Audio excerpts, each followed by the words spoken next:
Motivate podcast show. At the Motivate podcast show, we say less, but we always believe for more.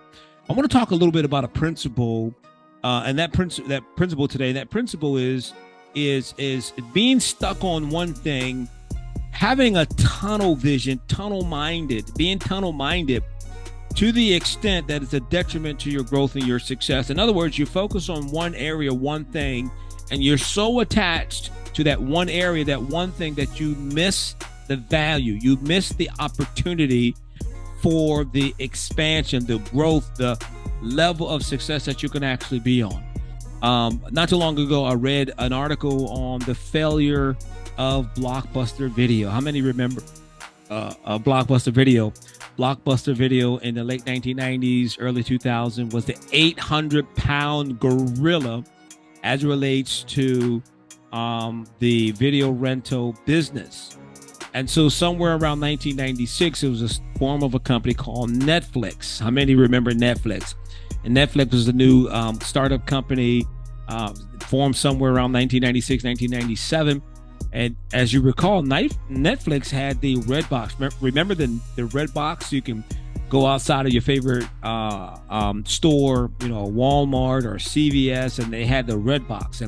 And so the red box, you put in your debit card, your credit card. In exchange, you would get a video. You could rent that video for a couple of days. You brought it back and you scanned your card, drop off the video, boom, and you're done. It was good. And so Netflix created what they refer to as a subscription model.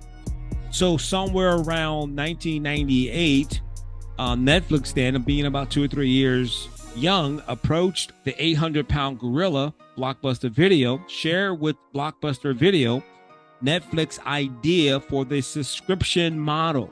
They saw that the subscription model was the way to go as it relates to video rental. Well, the then CEO of Blockbuster Video literally laughed. The executives from Netflix literally laughed them out of the meeting, and the reason why they laughed them out, or they didn't accept what Netflix was proposing, because Netflix was basically saying, subscription model, here's what we want to do. Netflix said, we want you to buy our company for $50 million. In exchange, we want to manage this subscription model, which we believe is the wave of the future. And Blockbuster couldn't see that. And one of the reasons why Blockbuster did not accept the offer from Netflix is because then about 16% of Blockbuster's revenue was from late fees. And for those of you that are old enough to remember, when you got your video from Blockbuster, if you were a day late, they charge you $1 per day until you return the video or the game cartridge that you rented from Blockbuster Video. Blockbuster Video saw 16% revenue. Said, no, we can't go with the subscription model, because that would mean that we would lose this 16% revenue. And I want you to put a pin right there. Remember, 16% revenue. Blockbuster refused Netflix offer to purchase them for $50 million. Now, it wasn't an issue of money, because a year prior to Netflix approaching Blockbuster, the year prior, Blockbuster raised about $465 million through what's referred to as IPO, right? Initial purchase option. So in other words, Blockbuster sold shares in the company, went public, and allowed the public to invest in and buy ownership in Blockbuster Video, and Blockbuster Video raised $465 million. So it wasn't a question of whether Blockbuster had the money or not. It was because Blockbuster could not see them switching from their model to embrace what Netflix was proposing as the subscription model, because at 16%, they couldn't see giving up 16% revenue. Well, 2 years later, Blockbuster went out of business, filed bankruptcy, and Blockbuster went out of business. And you know what? Today, Netflix has a net worth of $110 billion. Now, I want you to think about that for a second. Blockbuster had an opportunity to purchased Netflix for $50 million. They had the money. 10% of the revenue that they generated, 10%, it would cost them 10% of what they generated, the money that they raised the year before to purchase Netflix. So Blockbuster Video walked away from a $50 million purchase. That $50 million purchase would position Blockbuster today to be a $110 billion company. Let's break that down a little bit. Compared 50 million to $110 billion. Let's look at 50 billion compared to 150 million compared to $110 billion.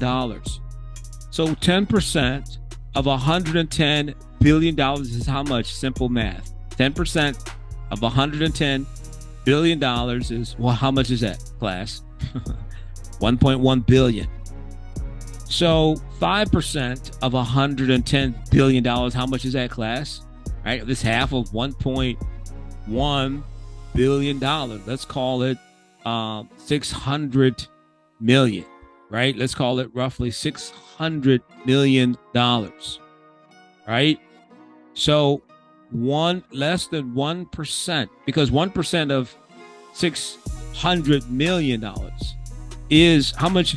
10% of $600 million is 60 million. We call it 50 million. So listen, for about, what is the number?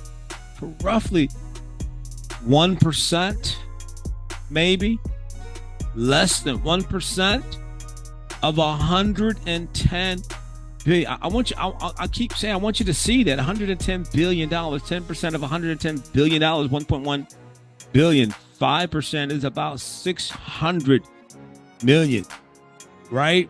And so if you took 600 million and you divided it down, right, we're talking about less than about 1% or so would have been their investment.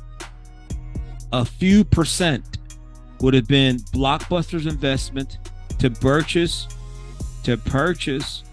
Netflix for $50 million, and today is $110 billion. What's the point that I'm making? Sometimes in life, friend, we are presented with an idea, an opportunity to advance, an opportunity to go to the next level. But we become so fixated. We become so enamored by something that we're comfortable with, and we look and we gaze and we lock in on that one thing and that one thing only, and that one thing stands in the way of us living the type of life that we desire to live. So my point today is, don't let something insignificant that you're holding so dearly on to stand in the way of you living the life that you desire to live, right? Don't let it stand in the way. So for me, I would never, ever let a 3-digit number stand in the way of a 6 or 7 or 8-figure lifestyle. Never, ever again. I can recall investing opportunities coming my way because it was $100 or $200 for the investment, or $300 or $500 for the investment. I'm like, oh man. But the opportunity was 4, 5, or 6 figures. 3 figures to get 4, 5, or 6 figures. I do that investment every day of the week. Now, of course, from an investment perspective, you got to hedge your investment. You got to protect your investment. But I'm only talking about a principle in life. So let me ask you this, friend. What are you holding on to?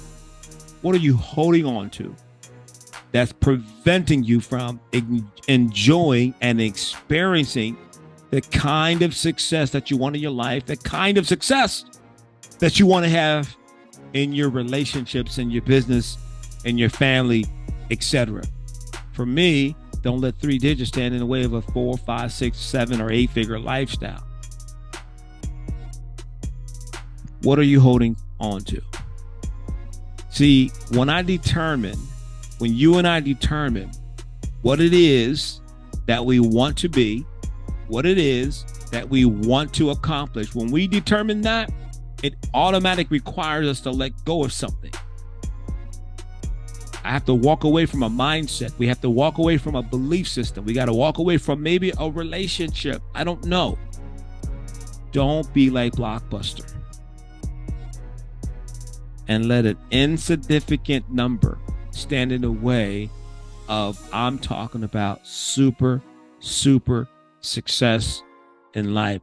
Friend, I appreciate you carving out a few minutes on the Motivate Podcast. The Motivate Podcast, we say less and we always believe for more.